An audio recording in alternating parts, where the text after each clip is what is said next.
اللہ رب العالمین والصلاة والسلام علی محمد الامین اعوذ باللہ من الشیطان الرجیم بسم اللہ الرحمن الرحیم۔ خواتین و حضرات، ہم میزان حصہ اول میں پہلے باب ایمانیات کا مطالعہ کر رہے ہیں۔ اس میں نبی کی عصمت زیر بحث ہے۔ اس سے پہلے ہم نے یہ دیکھا کہ اللہ تعالیٰ پیغمبروں کی حیثیت سے، نبیوں کی حیثیت سے جن ہستیوں کا انتخاب کرتا ہے ان سے متعلق معیار کیا ہے۔ تو یہ بتایا گیا کہ کل من الصالحین کل من الاخیار، یعنی وہ سب اخیار میں اور صالحین میں ہوتے ہیں۔ اب ظاہر ہے کہ صالحین و اخیار میں ہوتے ہیں تو کیا ان سے کوئی لغزش ہو نہیں سکتی؟ وہ اس کی صلاحیت نہیں رکھتے، اس کے داعیات نہیں رکھتے؟ تو قرآن مجید نے بتایا کہ ایسی چیز نہیں ہوتی، یعنی بشری پہلو سے وہ ساری چیزیں ان کے اندر موجود ہوتی ہیں جو ایسے داعیات پیدا کر سکتی ہیں، لیکن اللہ تعالیٰ نے جو نور انہیں عطا فرمایا ہے اور جو ہر انسان کو دیا ہے وہ اس کی لو تیز رکھتے ہیں، وہ اس کی حفاظت کرتے ہیں، اس کی قدر کرتے ہیں، اور پھر اللہ تعالیٰ بھی ان کی حفاظت فرماتا ہے۔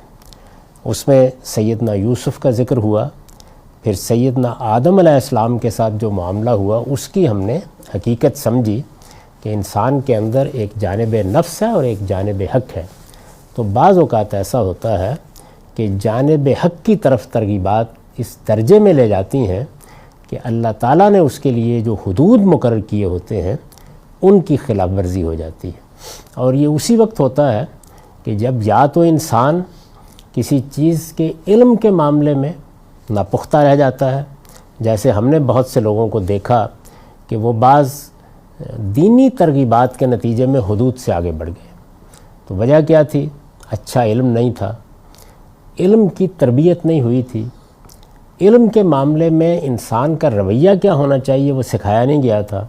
اس کا نتیجہ یہ نکلا کہ جانب حق کی طرف دعوت دی گئی تو قلت علم فتنہ بن گئی۔ لیکن بعض اوقات یہ ہوتا ہے کہ یہ چیز فتنہ نہیں بنتی، بلکہ انسان کو جانب حق کی طرف بلایا جاتا ہے تو اس کے اوپر ایک نسیان کسی کیفیت طاری ہو جاتی ہے، یعنی علم میں کمی نہیں ہے لیکن انسان کے اوپر نسیان کسی کیفیت طاری ہو جاتی ہے، غفلت پیدا ہو جاتی ہے، بھول جاتا ہے آدمی، وقتی طور پر چیز نگاہوں میں نہیں رہتی، ایک جانب اتنا زیادہ رجحان ہوتا ہے کہ دوسرے پہلو کو نظر انداز کر بیٹھتا ہے۔ تو سیدنا آدم کے ساتھ یہ ہوا۔ تو اس کی پوری وضاحت ہم نے اس سے پہلے کی نشست میں کر دی تھی۔ اب ان آیات کو دیکھیے جس میں یہ سارا واقعہ قرآن مجید نے بیان کیا ہے۔ وَلَقَدْ عَهِدْنَا إِلَىٰ آدَمَ مِن قَبْلُ فَنَسِيَ وَلَمْ نَجِدْ لَهُ عَزْمًا وَإِذْ قُلْنَا لِلْمَلَائِكَةِ اسْجُدُوا لِآدَمَ فَسَجَدُوا إِلَّا إِبْلِيسَ أَبَىٰ فَقُلْنَا يَا آدَمُ إِنَّ هَٰذَا عَدُوٌّ لَكَ وَلِزَوْجِكَ فَلَا يُخْرِجَنَّكُمَا مِنَ الْجَنَّةِ فَتَشْقَىٰ إِنَّ لَكَ أَلَّا تَجُوعَ فِيهَا وَلَا تَعْرَىٰ وَإِنَّكَ لَا تَظْمَأُ فِيهَا وَلَا تَضْحَىٰ فَوَسْوَسَ عَلَيْهِ الشَّيْطَانُ قَالَ يَا آدَمُ هَلْ أَدُلُّكَ عَلَىٰ شَجَرَةِ الْخُلْدِ وَمُلْكٍ لَا يَبْلَىٰ فَأَكَلَ مِنْهَا فَبَدَتْ لَهُمَا سَوْآتُهُمَا وَطَفِقَ يَخْصِفَانِ عَلَيْهِمَا مِنْ وَرَقِ الْجَنَّةِ وَعَصَىٰ آدَمُ رَبَّهُ فَغَوَىٰ ثُمَّ اجْتَبَاهُ رَبُّهُ فَتَابَ عَلَيْهِ وَهَدَىٰ۔ یہ سورہ طٰہٰ ہے، 115 سے 120 آیات ہے۔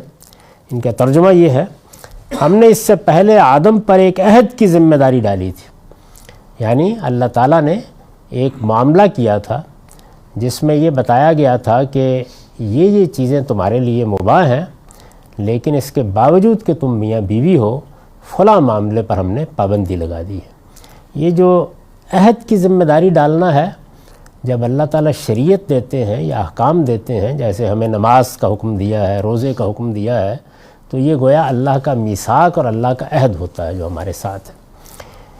یہ ذمہ داری آدم پر ڈالی گئی تھی۔ اب قرآن مجید کہتا ہے فَنَسِيَ وَلَمْ نَجِدْ لَهُ عَزْمًا، تو وہ بھول گیا تھا اور ہم نے اس میں ارادے کی پختگی نہیں پائی تھی، یعنی جو چیز اس وقت ابھی موجود تھی وہ یہ تھی کہ ارادے کی پختگی پیدا نہیں ہوئی تھی۔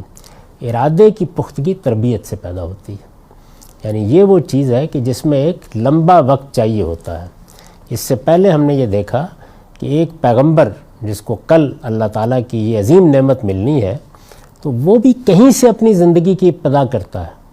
اس میں رجحانات بھی ہوتے ہیں, ترغیبات بھی ہوتی ہیں, اس میں پھسلنے کا امکان بھی ہوتا ہے, لیکن وہ جو نور اللہ تعالیٰ نے اندر دیا ہے وہ اس کی لو تیز کرتا رہتا ہے, یہاں تک کہ پھر ارادے کی پختگی پیدا ہو جاتی ہے, اور اس کو اگر کوئی خطرہ لاحق ہوتا ہے تو اللہ کی برہان بھی نمودار ہو جاتی ہے. خود رسالت مآب صلی اللہ علیہ وسلم کا یہ واقعہ بیان ہوا ہے, اور تمام اچھی روایات میں بیان ہوا ہے کہ جس وقت آپ بکریاں چراتے تھے, یعنی یہ جو نوجوانی کا ابتدائی زمانہ ہوتا ہے, اس میں خود رسول اللہ صلی اللہ علیہ وسلم نے ایک موقع کے اوپر یہ واقعہ بیان کیا ہے کہ مجھے بھی یہ خیال ہوا کہ عام طور پر رات کی جو مجلسیں ہوتی ہیں جس میں نوجوان بیٹھتے ہیں, قصے سنتے ہیں, اور اس طرح کا گانا بجانا اور یہ سب چیزیں ہوتی ہیں, تو میں بھی اس کو سننا چاہتا ہوں. تو میں نے اپنے ساتھی سے یہ کہا کہ کیا یہ ممکن ہے کہ تم میری بکریوں کا خیال رکھو اور آج رات میں بھی اس طرح کسی مجلس میں چلا جاؤں؟ تو اب ظاہر ہے کہ یہ کیا چیز ہے, یعنی یہ وہی چیز ہے کہ ابھی نوجوانی کا زمانہ ہے, وہ پختگی جس کو قرآن مجید نے بتایا وَلَمْ نَجِدْ لَهُ عَزْمًا, وہ ابھی پیدا نہیں ہوئی, تو لہٰذا خواہش پیدا ہو گئی. اب اس کے بعد آگے ایک تفصیلی واقعہ ہے کہ پھر کیا ہوا, آپ نہیں گئے وہاں پہ, اللہ نے کیسے آپ کو محفوظ رکھا, وہ ایک الگ بات ہے, لیکن بتانا صرف یہ مقصود تھا کہ یہ داعیہ پیدا ہوا. اور 2 رات, یعنی خود حضور نے بتایا کہ 2 رات میں, ایک رات گیا تو ایسے رکاوٹ پڑ گئی, دوسری رات گیا ایسے رکاوٹ پڑ گئی, اور میں اس غلط جگہ پر نہیں گیا, لیکن بہرحال آپ نے ارادہ کیا, آپ نکلے, آپ اس طرف گئے. رکاوٹ کیسے پڑی, اس میں بھی اللہ تعالیٰ جو اس کا قانون ہے اس کے مطابق ہی روبہ عمل ہوا. یعنی وہاں پر بھی یہ ہوا کہ جس چیز کی طرف آپ جا رہے تھے اس سے ملتی جلتی لیکن نسبتاً پاکیزہ صورتحال کی طرف مشغولیت ہو گئی. تو اگر آپ غور کر کے دیکھیں تو ایک مشغولیت کے مقابل میں دوسری مشغولیت آ گئی. تو اسی طریقے سے مشغولیت کے مقابلے میں مشغولیت, یا کسی عزم یا ارادے کے مقابلے میں نسیان, تو یہ وہ انسانی شخصیت اور نفسیات ہے جس کو اللہ تعالیٰ نے یہاں واضح کیا کہ ہم نے اس سے پہلے آدم پر ایک عہد کی ذمہ داری ڈالی تھی تو وہ بھول گیا تھا. یعنی پہلے یہ بتایا کہ یوں نہیں ہے کہ جانتے بوجھتے نافرمانی کا ارتکاب کیا تھا. پہلی بات تو یہ کہ یہ ہوا ہی نہیں, بھول گیا تھا. وَلَمْ نَجِدْ لَهُ عَزْمًا, اور دوسری بات یہ بتائی کہ ابھی نوجوانی کی زندگی کی ابتدا ہے, یعنی ابھی تک پختگی کے وہ مراحل نہیں گزرے, تو یہ چیز ابھی نہیں ہوئی تھی. اب اس کے بعد واقعہ سنایا, وَإِذْ قُلْنَا لِلْمَلَائِكَةِ, یاد کرو جب ہم نے فرشتوں سے کہا اسجدوا لآدم فسجدوا الا ابلیس, آدم کو سجدہ کرو تو وہ سجدہ ریز ہو گئے مگر ابلیس نہیں مانا, ابا, اس نے انکار کر دیا. فقلنا, اس پر ہم نے کہا کہ اے آدم یہ تمہارا اور تمہاری بیوی کا دشمن ہے, تو ایسا نہ ہو کہ یہ تم دونوں کو اس باغ سے نکلوا دے پھر تم محروم ہو کر رہ جاؤ. یعنی واقعہ بیان کیا ہے کہ ایسے ہم نے اس باغ میں رکھا اور یہ بتا دیا کہ اب تمہارے مقابلے میں شیطان ہے, وہ یہ چاہے گا کہ تم یہاں سے نکلو اور نکل کر دنیا میں زندگی کی ابتدا کرو, اور جو کچھ اس کو کھیل کھیلنا ہے کھیلے, تو یہ نکلوانے کے لیے پوری کوشش کرے گا. وہ باغ جس میں رکھا گیا تھا پھر اس کی تصویر کھینچی ہے. یہاں تو تمہیں یہ آسائش ہے کہ نہ اس میں بھوکے رہتے ہو, نہ لباس کی ضرورت ہوتی ہے, نہ تم کو اس میں پیاس ستاتی ہے, نہ دھوپ لگتی ہے. یعنی ایک ایسا مقام تھا کہ جس میں اللہ تعالیٰ نے بہت معتدل آب و ہوا پیدا کی ہوئی تھی کہ جہاں زندگی کی وہ ضرورتیں جس سے زندگی کی ابتدا ہو سکے وہ سب میسر تھیں. اس میں یہ فرمایا کہ شیطان آئے گا, لیکن شیطان نے اس کو ورغلایا. اب وہ آ گیا, اس نے کہا آدم میں تم کو وہ درخت بتاؤں جس میں ہمیشہ کی زندگی ہے, اور اس بادشاہی کا پتہ دوں جس پر کبھی زوال نہ آئے گا. یہ اصل میں وہ جانب حق ہے جس کی طرف اس نے ترغیب دی. اس نے کہا آدم میں تم کو وہ درخت بتاؤں جس میں ہمیشہ کی زندگی ہے, اور اس بادشاہی کا پتہ دوں جس پر کبھی زوال نہ آئے گا. یعنی ابدیت کی بادشاہی, ہمیشہ کی زندگی, اس کو آدم کے لیے انتہائی ترغیب کا موضوع بنا دیا. دوسری جگہ قرآن مجید نے بتایا ہے کہ یہ نہیں ہوا کہ ایک بار آ کے اس نے یہ 2 لفظ کہے اور آدم آمادہ ہو گئے, بلکہ اس نے بار بار آ کے قسمیں کھائیں. یہ بتایا میں تمہارا خیر خواہ ہوں, میں تمہیں صحیح راستے کی طرف ترغیب دے رہا ہوں, میں بہت بڑی تمہارے پاس ایک راز تمہیں بتانے کے لیے آیا ہوں, یہ چیز ہے جس سے تمہیں محروم کر دیا گیا ہے. سو اس کی ترغیب سے آدم و حوا دونوں نے اس درخت کا پھل کھا لیا. تو اب پھل کھا لیا تو اس کے بعد کیا ہوا ظاہر ہے اس سے پہلے جو انسان کے اندر یہ ایک جبلی تقاضا چھپا ہوا ہے جنسی معاملات کا، یہ ظاہر نہیں تھا۔ اس نے درخت کا پھل کھا لیا تو ان کی پردے کی چیزیں ان پر ظاہر ہو گئیں۔ دوسری جگہ بتا دیا ہے ما ورعان ہو ما من سواتہما، یعنی شرمگاہوں سے وہ واقف تھے، لیکن شرمگاہیں رفع حاجت کا ذریعہ ہیں۔ ان کا ایک پہلو یہ ہے، ان کے دوسرے پہلو کو ان سے چھپایا گیا تھا، وہ ظاہر ہو گیا، اور ان کو چھپانے کے لیے وہ دونوں اپنے اوپر اس باغ کے پتے گانٹنے لگے، کیونکہ یہ جنسی جبلت ہے جس کے ظہور کے بعد ہی انسان کے اندر شرم اور حیا یہ چیز پیدا ہوتی ہے۔ تو جیسے ہی وہ اس عمل سے گزرے تو اب باغ کے پتے اٹھا کے انہوں نے گویا ڈھانپنا شروع کر دیا، پتے گانٹنے لگے۔ اس طرح آدم نے اپنے پروردگار کی نافرمانی کی اور راہ راست سے بھٹک گیا، پھر اس کے پروردگار نے اس کو برگزیدہ کیا، سو اس کی توبہ بڑی شفقت کے ساتھ قبول فرمائی اور اسے راستہ دکھا دیا۔ تو پوری داستان سنا دی ہے کہ آدم کو اللہ نے یہ توفیق دی کہ جانب حقی میں اس سے ایک بڑی لغزش ہو گئی، لیکن فوراً لوٹا، اپنے آپ کو اپنے رب کے سامنے ڈال دیا، توبہ کی، اور پھر اس کو بطور اصول قرآن مجید نے سورہ نساء میں بیان کر دیا ہے کہ اللہ تعالیٰ نے یہ فیصلہ کر رکھا ہوا ہے کہ تم بڑے سے بڑے گناہ کا ارتکاب کرو، یعملون السوء بجہالہ ثم یتوبون من قریب، فوراً اللہ کی طرف لوٹ آؤ، تو میں نے اپنے اوپر لازم کر رکھا ہے، فیصلہ کر رکھا ہے، میں معاف کر دوں گا۔ تو گویا معافی کا قانون بھی اسی اصول پر مبنی ہے، وہاں بھی کوئی استثناء نہیں ہوا، وہی قانون جو ہم سب کے لیے ہے، اسی کے تحت آدم کی توبہ قبول ہوئی، بڑی شفقت کے ساتھ قبول ہوئی، اور اللہ نے اس کو آگے راستہ دکھا دیا، یعنی اب اس کے لیے راہ ہموار ہو گئی کہ وہ اللہ تعالیٰ کی ہدایت بھی پائے، اس کی رحمت سے بہرہ یاب بھی ہو، اور دنیا کی زندگی کے اندر بار بار اس کو اللہ تعالیٰ اپنی نعمتوں سے نوازے۔ سیدنا موسیٰ علیہ السلام کا معاملہ بھی اس سے مختلف نہیں ہے، انہوں نے جان بوجھ کر کسی کو قتل نہیں کیا، یہ محض اتفاق تھا کہ ایک مظلوم کی مدد کے نتیجے میں ظالم قبطی اپنی رعونت کے باعث ان سے الجھ پڑا، انہوں نے اس کو گھونسا مارا، بدقسمتی سے وہ ایسا بے ڈب پڑا کہ اسی جگہ ڈھیر ہو گیا، یعنی یہ ایک قتل خطا تھا، غلطی سے قتل ہو جانا۔ تو یہاں پر بھی صورتحال یہ نہیں ہے کہ وہ کہیں قتل کرنے کے لیے نکلے تھے، یا ان پر کسی عصبیت کا غلبہ ہو گیا تھا، یا کسی جہالت کا ان سے ارتکاب ہوا، اپنی طرف سے وہ ایک مظلوم کی مدد کر رہے تھے۔ یعنی وہاں پر ایک قبطی جو ظاہر ہے کہ حکمران قوم کا آدمی تھا، وہ ان کی قوم کے ایک شخص کے ساتھ الجھ رہا تھا، تو انہوں نے یہ محسوس کیا کہ اس بیچارے کے ساتھ ظلم ہو رہا ہے، تو ایک مظلوم کی مدد کرنے کے لیے، یعنی وہ لوگ کہ جو وہاں غلام تھے، جن کو دبا لیا گیا تھا، جو قرآن مجید کی تعبیر کے مطابق مستضعفین تھے، ان میں سے ایک شخص کی مدد کرنے کے لیے وہ آگے بڑھے، اور اس میں انہوں نے جب وہ الجھ پڑا دوسرا آدمی تو ایک گھونسا مارا اس کو، وہ ایسا بے ڈب پڑا کہ اسی جگہ ڈھیر ہو گیا۔ تو یہ بھی گویا ایک اس نوعیت کی خطا تھی جو کہہ لیجئے کہ ان سے ہو گئی۔ معاف کی۔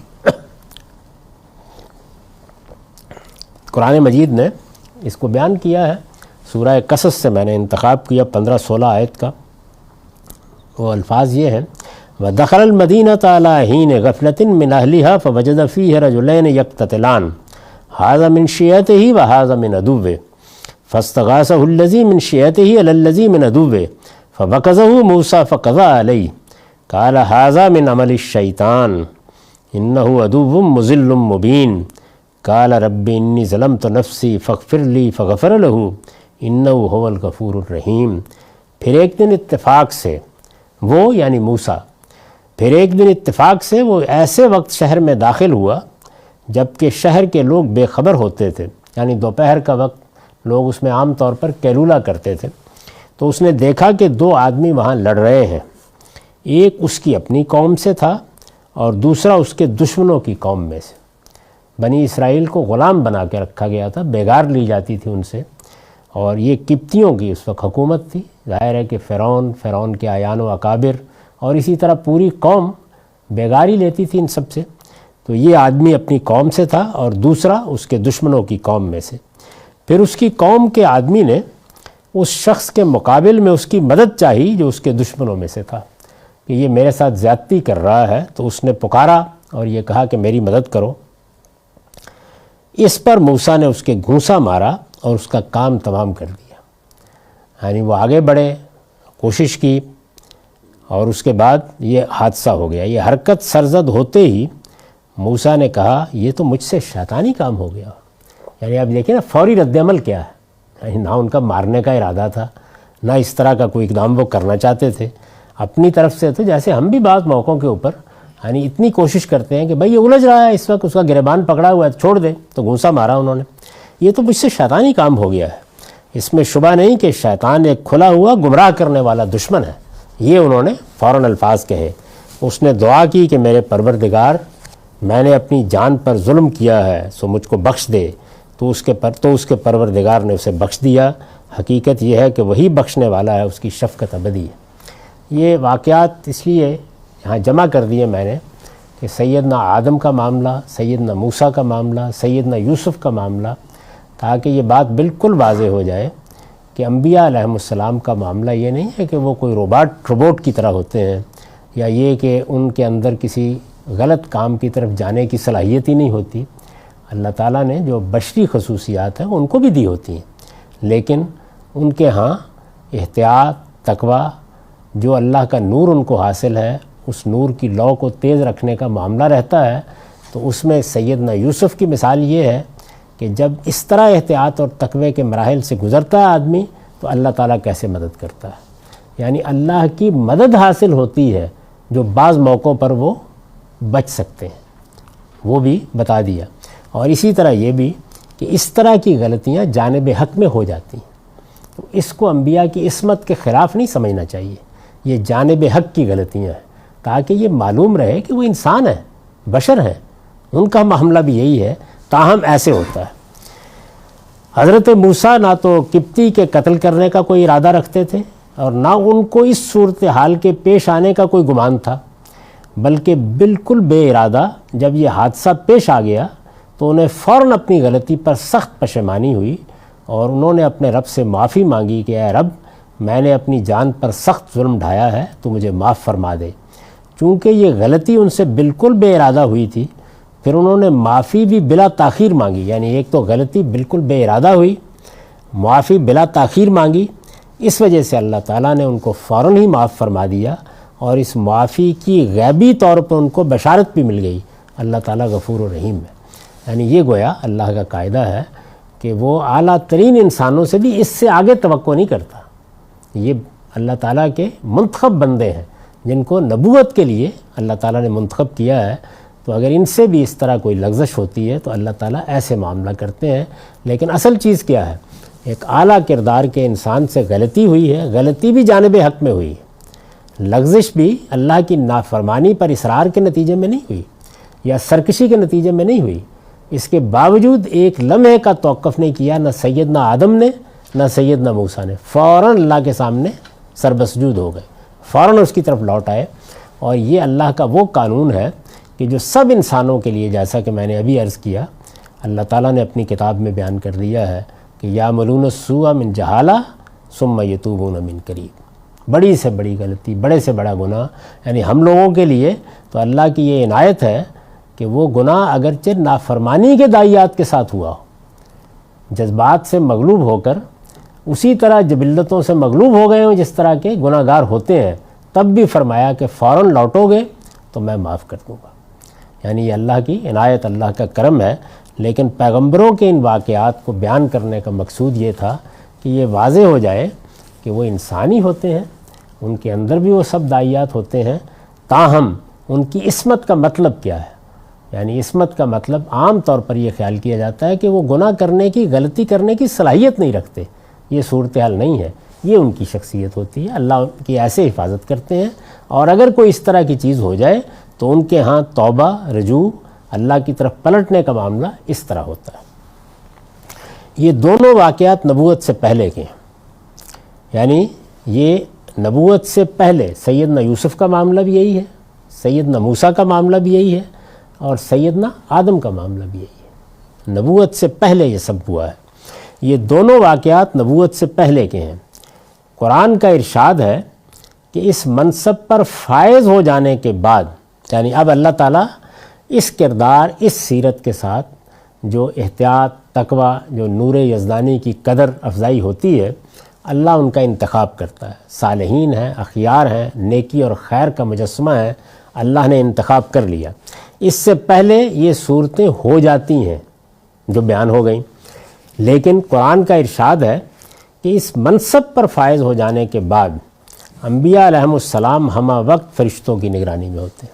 یعنی اب جیسے ہی انتخاب ہو گیا، نبوت کا منصب دے دیا گیا، تو اب چاروں طرف پہرا لگا دیا جاتا ہے، ہمہ وقت فرشتوں کی نگرانی میں ہوتے ہیں۔ ان کے آگے اور پیچھے اللہ تعالیٰ اپنے محافظ مقرر کر دیتا ہے، ان کی ایک ایک چیز گنے ہوئے ہوتی ہے۔ یہ تعبیر اختیار کی ہے قرآن مجید نے کہ جیسے ہم کہتے ہیں نا کہ ایک ایک لمحے کی نگرانی ہو رہی ہوتی ہے، اس لیے کہ اللہ تعالیٰ ایک بہت بڑا منصب دے رہا ہے۔ تمام انسانوں میں سے آپ اندازہ کیجئے نا کہ اربوں انسان ہیں جو پیدا ہو چکے، اور اربوں انسان ہیں کہ جو شاید پیدا ہوں گے، لیکن محمد الرسول اللہ کس مقام پر فائز ہے؟ یعنی خدا کے دین کا تنہا ماخذ، ان کی طرف مجھے بھی دیکھنا ہے، آپ کو بھی دیکھنا ہے، پوری انسانیت کے لیے ایک نمونہ۔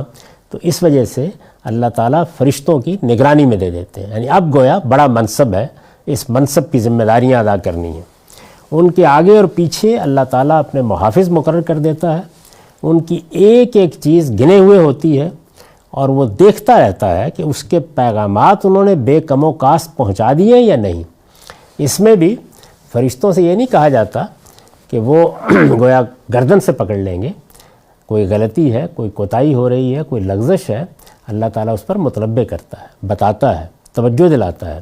اس طرح کی کوئی چیز تو ہوتی نہیں جس کی مثالیں ہم نے نبوت سے پہلے دیکھیں، لیکن اگر کوئی چیز ہو جیسے کہ رسالت میں آپ صلی اللہ علیہ وسلم کے واقعات زیر بحث آئے ہیں، مثلا ایک نابینے کا مجلس میں آنے کے بعد جو رویہ آپ نے اختیار کیا، جانب حق میں اختیار کیا، اپنی دعوت کی کہ فروغ کے لیے اختیار کیا، لیکن اللہ تعالیٰ نے اس پر توجہ دلائی اور بہت سخت لب و لہجے میں توجہ دلائی۔ اگرچہ عتاب کا رخ آپ کی طرف نہیں ہے بلکہ قریش کے سرداروں ہی کی طرف ہے، لیکن توجہ دلائی۔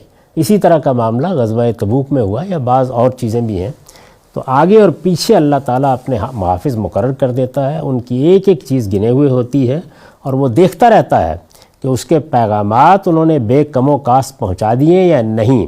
اس کے بعد یعنی جب اس نگرانی میں وہ ہوتے ہیں، ایسے فرشتے چاروں طرف سے گھرے ہوئے ہوتے ہیں، اس کے بعد ظاہر ہے کہ کسی چھوٹی سے چھوٹی لغزش پر بھی ان کے قائم رہ جانے کی کوئی گنجائش نہیں رہتی۔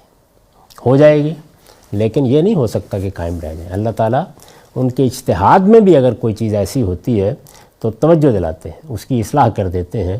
تو رسالت میں آپ صلی اللہ علیہ وسلم کے معاملے میں بھی یہ معلوم ہے کہ ایسے ہی کیا گیا، جہاں کوئی معاملہ ہوا اللہ تعالیٰ نے فوراً توجہ دلا دی۔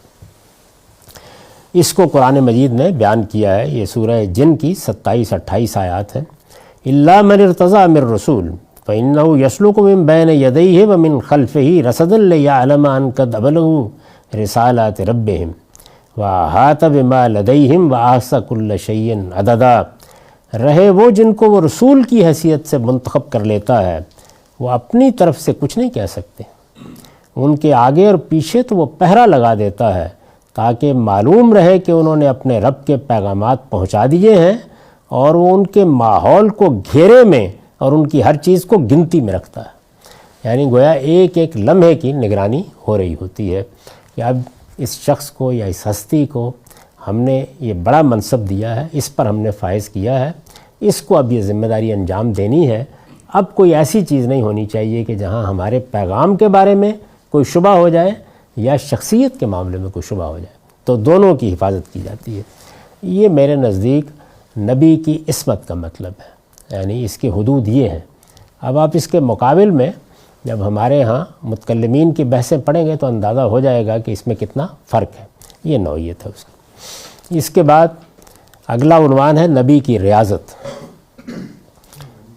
نبی جس ذمہ داری کو پورا کرنے کے لیے مبعوث کیے جاتے ہیں، نبی کی عصمت پہ ایک سوال جی شاید کیا نبی اور رسول کی جب بعثت ہو جاتی ہے اس کے بعد ان کی رسالت کی جو بنیادی ذمہ داری ہے اس میں ان کے اوپر کوئی اس کے لیے بھی عصمت قائم رہتی ہے؟ کیونکہ حضرت یونس کا واقعہ ہے، ان کو تو پھر کیا فرشتوں نے یا اللہ نے روکنے کی کوشش نہیں کی غلطی کرنے سے؟ نہیں روکا گیا ہے، یعنی فوراً سزا دے دی, واپس بھیجا گیا. روکنے کا مطلب یہ نہیں ہے کہ غلطی کرنے نہیں دی جائے گی, ہو جائے گی, لیکن پھر اللہ تعالیٰ اس پر قائم نہیں رہنے دیتے. تو دیکھیے وہ مثال بن گیا اس چیز کی. یہ فرمایا کیا غلطی کی انہوں نے, یعنی غلطی یہ کی کہ اپنی قوم کو دعوت دی, قوم کا رد عمل بہت برا تھا, سامنے آتا رہا. انہوں نے محسوس کیا کہ میں نے تو ہر دروازے پر دستک دی ہے, ہر فرد کو جا کے بلایا ہے, ایک ایک کو پیغام دیا ہے, تو کیا حق ایسا ہی ہے اور اس کی ایسی ہی ناقدری ہونی چاہیے؟ میں چھوڑ کے جا رہا ہوں اس قوم کو.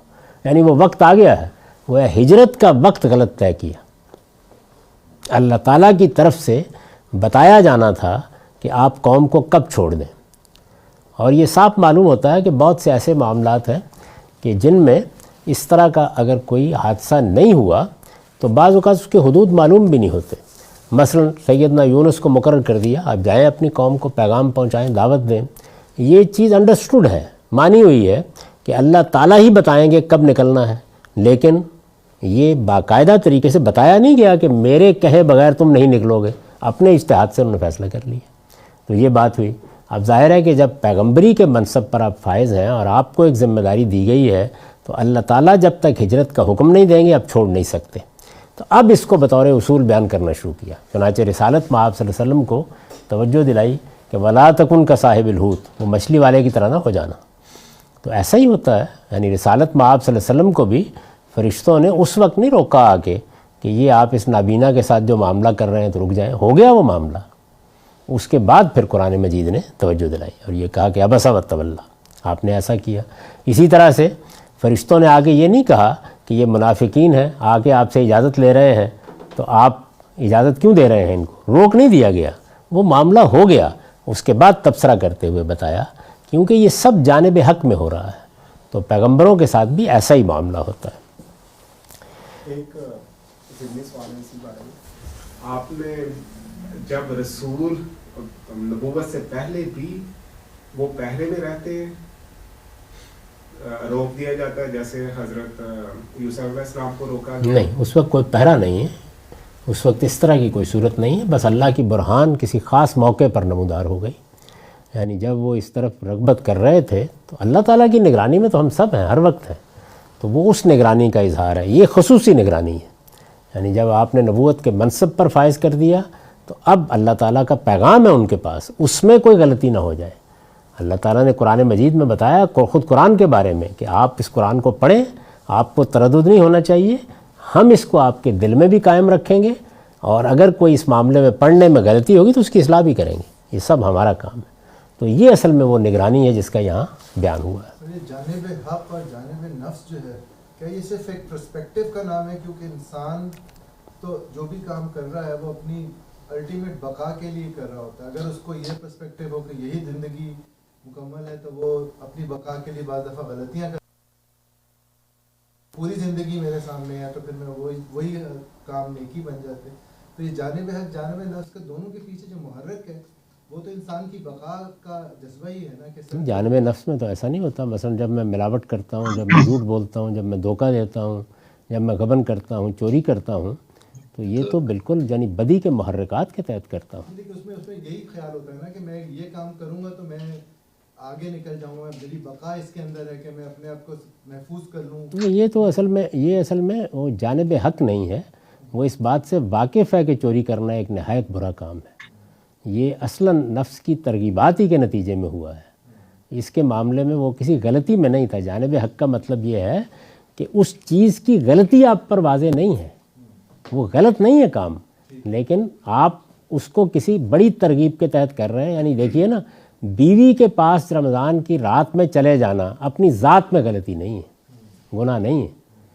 تو اگر گناہ نہیں ہے تو اس کا مطلب یہ ہے کہ صحابہ کرام کے ساتھ کیا معاملہ ہوا, یعنی وہ اپنے ایک اجتہاد کی وجہ سے اس معاملے میں غلطی کر بیٹھے. تو وہ غلطی جانب نفس میں نہیں ہوئی. نفس کے وہ تقاضے جو اللہ تعالیٰ نے رکھے ہیں, جائز رکھے ہیں, ان کے بارے میں جو پابندی لگائی گئی تھی اس میں غلطی ہو گئی. وہ چیز اپنی ذات میں صحیح ہونی چاہیے. سر ایک سوال میرا بھی ہے کہ رسالت کے تحت جو منتخب ہوتے ہیں, سر رسالت کے لیے جو لوگ منتخب ہوتے ہیں, لگتا ہے ایسے ہے کہ وہ منتخب ہونے سے پہلے بھی بہت اعلیٰ اخلاقی اصولوں پہ فائز تھے. تو سر حضرت عیسیٰ کے ساتھ کیا معاملہ تھا کہ وہ تو بائی برتھ تھے, وہ تو پیدا ہونے سے پہلے ہی وہ رسول ڈکلیئر ہو چکے تھے, تو وہ تو ان مرحلوں سے نہیں گزرے جہاں ان کو اپنے اندر کے نور کی حفاظت کرنی پڑی ہو. تو سر یہاں کیا معاملہ ہوا؟ یہ میں نے اس پہ گفتگو کی ہے اس سے پہلے, نبی کی فطرت کے تحت کہ سیدنا یحییٰ اور سیدنا مسیح ان دونوں کا معاملہ بہت مختلف ہے. یعنی ان کے ساتھ یہ نہیں کیا گیا بلکہ اللہ تعالیٰ نے ان کو بچپن ہی سے اس منصب پر کھڑا کر دیا. لیکن یہ نہیں ہوا کہ حضرت مسیح نے جب یہ دعوت دی تو اگلے دن سے وہ پیغمبری کی ذمہ داریاں انجام دے رہے تھے. اس کے بعد وہ بھی اسی طرح پلے بڑھے, اسی طرح بڑی عمر کو پہنچے, اور اللہ تعالیٰ نے وہاں گویا یوں اس کو تعبیر کیجئے کہ جس منصب پر فائز کرنے کا فیصلہ کیا پھر ان کے اسی رویے کی وجہ سے برقرار رکھا انہیں. یعنی کہ سر یہ مارجن ہو سکتا تھا کہ پیدائشی طور پہ تو وہ رسول منتخب ہو گئے, لیکن اللہ تعالیٰ نے اپنے علم کی بنیاد پر فیصلہ کیا. وہ تو رسول اللہ کے بارے میں بھی معلوم تھا, میرے آپ کے بارے میں بھی معلوم ہے, اللہ کا علم تو موجود ہے پہلے سے, لیکن یہ کہ اللہ تعالیٰ اس امتحان سے لازماً گزارتے ہیں, وہ وہاں بھی گزرے ہیں. ایسا نہیں ہوا کہ اب وہ بچے ہیں تو اس کے بعد اس دن سے اگلے دن سے یہ سارے فرشتے مقرر کر دیے گئے, پھر موقع دیا گیا وہ اپنی قوم میں رہے. لیکن رسول تو وہ بن گئے تھے پیدائشی طور پہ, تو پھر فرشتوں کا پہرا بھی نہیں, رسول قوم کے لیے نہیں بنے. انہوں نے یہ اعلان کر دیا کہ مجھے اس منصب پر فائز کر کے بھیجا گیا ہے, بس یہ اعلان ہوا. ان کی اماں کی برات ہو گئی اس کے نتیجے میں, یعنی اللہ تعالیٰ کی طرف سے. باقی انہوں نے زندگی پھر عام انسان کی حیثیت سے گزاری, یہاں تک کہ پھر جب وہ بڑے ہوئے, یعنی ایسا نہیں ہوا کہ اگلے دن سے وہ دعوت کے منصب پر فائز ہو گئے, پھر وہ بچے ہی رہے, پھر وہ لڑکپن کی عمر سے گزرے, پھر وہ بڑے ہوئے, پھر اس کے بعد بائبل سے معلوم ہوتا ہے نا کہ کوئی کم و بیش 50 سال کے قریب کی عمر تھی جس وقت وہ دنیا سے پھر رخصت ہوئے. تو ایک وقت انہوں نے پھر اس کے بعد گزارا. اللہ تعالیٰ نے خود قرآن مجید میں اس اصول کو بیان کیا ہے کہ پیغمبری کے منصب پر فائز کر دینے کے بعد بھی اگر انسان غلطی کا ارتکاب اس درجے میں کر دے, جیسے کہ رسولوں کے بارے میں کہا کہ ہم پر کوئی بات جانب نفسی میں تو الگ ہے, جانب حقی میں جھوٹ باندھ دے, بعض اوقات غلبہ ہو جاتا ہے. ہمارے ہاں دیکھیں یہ صوفیہ حضرات ہیں, تو ہمارے محدثین کہتے ہیں کہ یہ لوگ ہیں کہ جن کی عبادت ریاضت انتہا کو پہنچی ہوئی ہے, بلکہ لوگوں کا خیال ان کے بارے میں یہ ہوتا ہے کہ یہ مسجد نبوی کے ستونوں کو کہیں نا کہ یہاں سے ٹل جاؤ تو ٹل جائیں گے, ایسے عابد زاہد ہیں, لیکن جھوٹ بولتے ہیں. تو غلط بات بعض اوقات آپ لوگوں کی ترغیب کے لیے اچھی بات بتانے کے لیے کر دیتے ہیں. فرمایا یہ اگر کر دیں گے تو ہم ان کو رگے جان سے پکڑیں گے اور ان کی گردن کاٹ دیں گے. تو اس کا مطلب یہ ہے کہ وہ چیزیں سلب نہیں ہو جاتی, موجود ہے اسی طریقے سے. انتخاب کر لیا, بتا دیا, کوئی فرق نہیں پڑتا, لیکن آپ کو ان مراحل سے گزرنا ہے, ان سب سے جن سے گزرے ہیں, اور وہ بعد میں بھی گزر رہے ہیں. فرشتوں کی نگرانی بھی کیوں کی جاتی ہے؟ تاکہ غلطی ہو گئی ہے تو فوراً اصلاح کر دی. تو سر یہ کہنا جائز ہوگا کیونکہ اللہ تعالیٰ کے علم میں تو غلطی کی گنجائش ہے ہی نہیں, کہ اللہ تعالیٰ کو پہلے سے اپنے علم کے تحت پتہ تھا کہ یہ شخص اس اخلاقی لیول پر ہوگا کہ ان کو ہم رسول کے طور پہ منتخب کریں, اس لیے ان سے غلطی ہوئی نہیں. اللہ تعالیٰ علم تو دیکھیے, اللہ تعالیٰ کا رسولوں کے بارے میں بھی مقدم ہے, انبیاء کے بارے میں بھی مقدم ہے, میرے آپ کے بارے میں بھی مقدم ہے. ہر ایک شخص کے بارے میں اللہ کا علم موجود ہے, لیکن وہ کہتے ہیں کہ میں اپنے اس علم کو مؤثر نہیں ہونے دیتا, تمہیں عمل کا پورا موقع دیتا ہوں, اس لیے میرا قانون کام کرتا ہے.